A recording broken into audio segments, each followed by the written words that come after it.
Russian drones overnight. It also added that the other 38 drones launched had been locationally lost.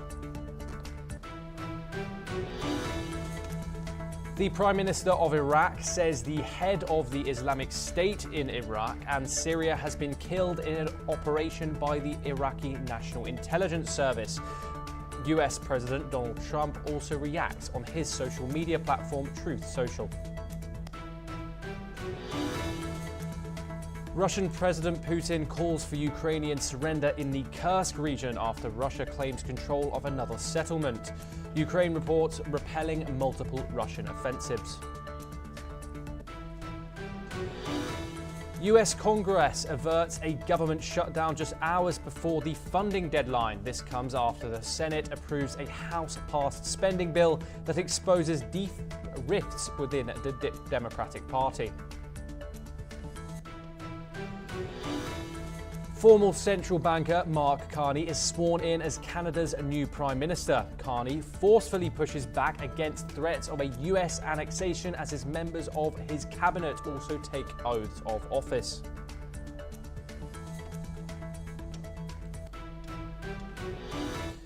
British Prime Minister Keir Starmer is preparing to convene what he has called a coalition of the willing as he seeks to concrete commitments from around 25 world leaders today. Starmer's goal is to secure continued support for Ukraine and intensify global pressure on Russian President Vladimir Putin to bring an end to Russia's war in Ukraine. Starmer's call comes after accusing Putin of being insecure about efforts towards a ceasefire agreement with Ukraine. Meanwhile, Ukrainian President Volodymyr Zelensky expressed cautious optimism over a potential 30-day ceasefire brokered by the US, though he warned that Russia would likely delay the agreement. Zelensky emphasized the difficulty of resolving territorial disputes, including Russia's demand for Crimea, and stressed the need for future security guarantees, including air defense coverage. Let's take a listen to what Zelensky had to say. Багато дипломатії, багато перемовин, які можуть наблизити мир. Зараз на столі американська пропозиція безумовної тиші у небі, на морі та на фронті. Україна сприймає цю пропозицію. І з цього можемо розпочати швидкий рух до гарантованої безпеки, до завершення цієї війни, до надійного миру. Наші команди дуже добре попрацювали на зустрічі в Саудівській Аравії. We are now joined by Joshua Barnes, anchor and correspondent for NewsX World. Joshua, thank you very much for joining us. Joshua, this meeting this hosted by the UK obviously comes amidst support for the UK and other European nations for Ukraine. What do we know about this meeting? Joshua? Yes, so Thomas, we know that this meeting is going to be held virtually. We know that this meeting is a continuation of one that happened 2 weeks ago in Lancaster House. European nations, NATO nations, but also the leaders from Australia, New Zealand, Canada are also expected. Now, it's a continuation, as I mentioned already, of those discussions that have been had before, but we've had a lot of updates in the previous 2 weeks. So this is a show of unity from those nations to show support for Ukraine, but also look at options over suggestions that have been made by the US. Now, we know that the ceasefire deal is currently with Russia, with Vladimir Putin. There are questions that are being raised whether this deal will actually be signed. Some experts say that it will be better for Russia if they don't, given gains that are being made. However, it is really important that the European nations continue their show of unity behind Ukraine, and this meeting is a continuation of that. Joshua, what are the specific aims of this virtual meeting today between all these world leaders? So they're looking, of course, at support for Ukraine. After the meeting at Lancaster House, there was mention of aid, weapons deals, security, after the US, of course, pulled aid to the Ukrainian country. We're also potentially looking at work going in, geopolitical work going in to put pressure on the United States to try and push this deal forward. US envoys, of course, Steve Witkoff was in Russia to speak with Vladimir Putin. those conversations took place, but the ball really is with Russia and in their court. So at this point, it is putting pressure on Russia to try and come to a ceasefire agreement. Moving past that, any talk of a future peace in the region, of course, will depend on this ceasefire deal.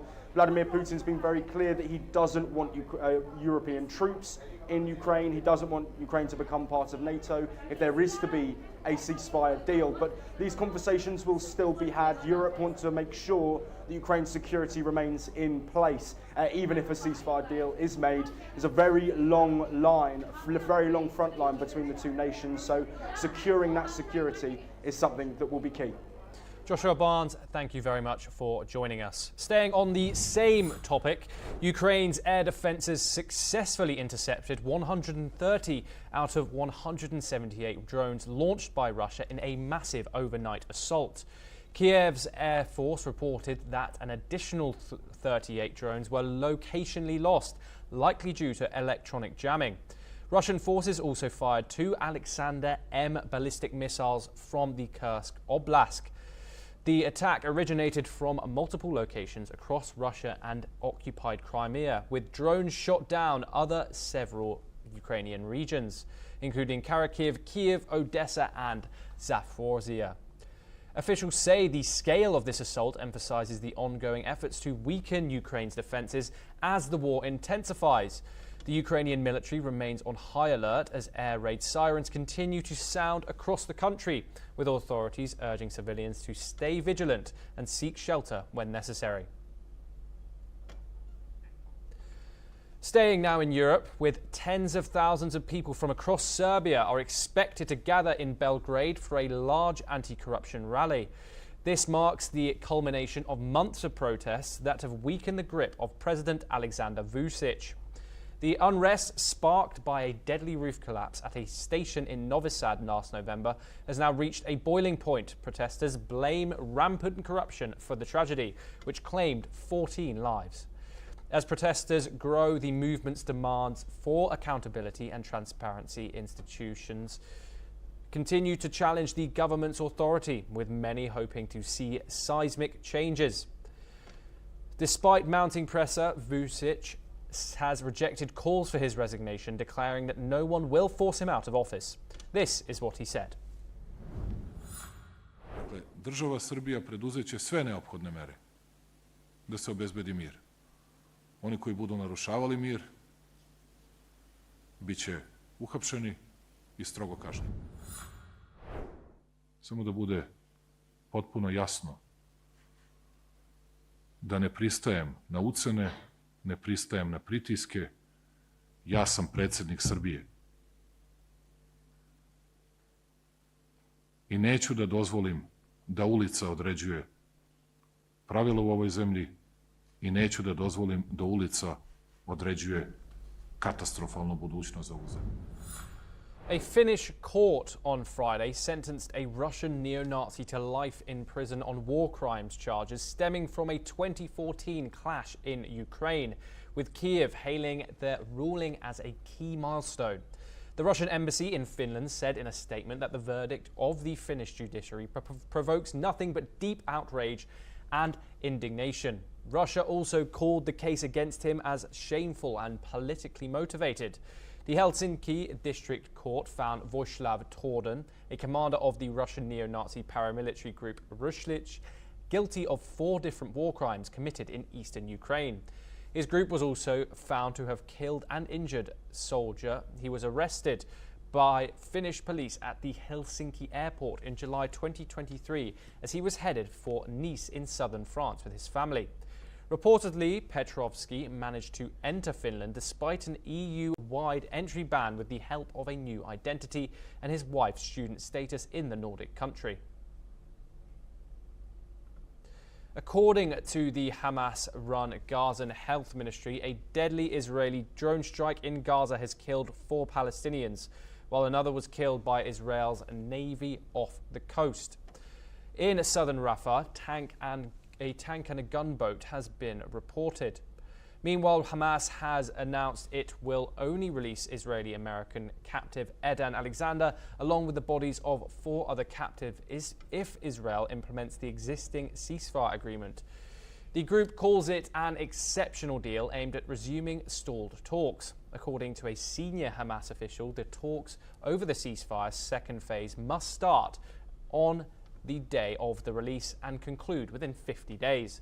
The situation remains tense as both sides hold firm on their conditions. We are now once again joined by Joshua Barnes, anchor and correspondent for News XL. Joshua, what can you tell me about the recent incidents involving in this Gaza ceasefire crisis? Yes, absolutely. Of course, we have seen action from the Israeli military now in Gaza. Of course, the situation around hostages is also very difficult, a current impasse before the second phase of negotiations begins for the second phase of the Gaza ceasefire. But what we are looking at is a situation that neither side is happy with. People are dying in Gaza. The Gaza Health Ministry report that 98 have died since the ceasefire began.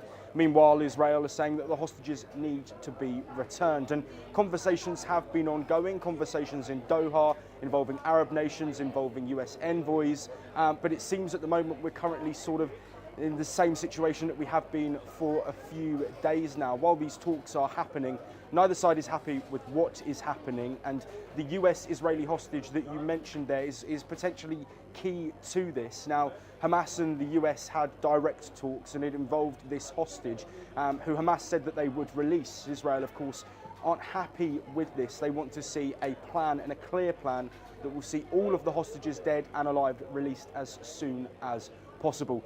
The situation, of course, is tense, is fractious, and conversations are ongoing. They're not coming to a resolution. So it's one to keep an eye on, but as it is, it's been the same for a few days now. Thank you very much, Joshua Barnes, for joining us. Moving on now, Elon Musk announced that SpaceX's Starship will depart from Mars at the end of 2026, carrying Tesla's humanoid robot Optimus. If the mission is successful, human landings could follow as soon as 2029 through 2031 is more likely a timeline. Starship, which is the world's most powerful rocket, is central to Musk's goal of colonizing Mars. NASA is also relying on a modified version of the Starship as a lunar lander for its Artemis program, which aims to return astronauts to the moon this decade. However, deep space missions can proceed. SpaceX must demonstrate that Starship is reliable, safe for crewed missions, and capable of in-orbit refueling. This month's test flight ended in an explosion after booster separation, repeating issues from its prior test. The FAA has ordered an investigation before Starship can fly again, marking another challenge in Musk's ambitious plan for interplanetary travel. The Trump administration is weighing a major travel ban that could impact citizens from 41 countries. A leaked memo outlines 3 groups facing different levels of visa restrictions.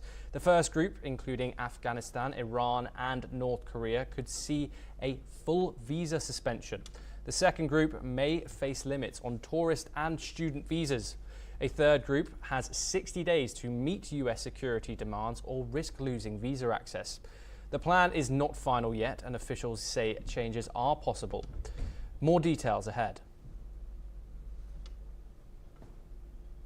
Moving on now, on Saturday, multiple Russian military planes entered South Korea's air defense identification zone off the country's east coast, according to South Korea's Joint Chief of Staff.